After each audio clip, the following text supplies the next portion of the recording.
எறும்பு வீடு.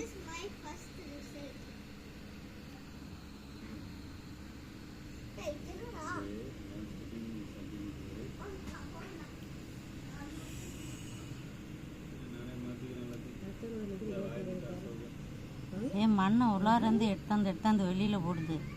எறும்பு வீடு கட்டுது, எறும்பு வீடு கட்டுது, வீடு உள்ளார வீடு கட்டுது. எந்த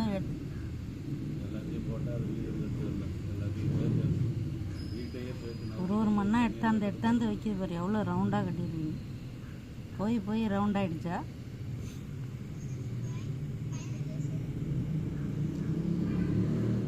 உள்ளார போக முடியல. எறும்பு உள்ளார மாட்டிக்கிச்சு.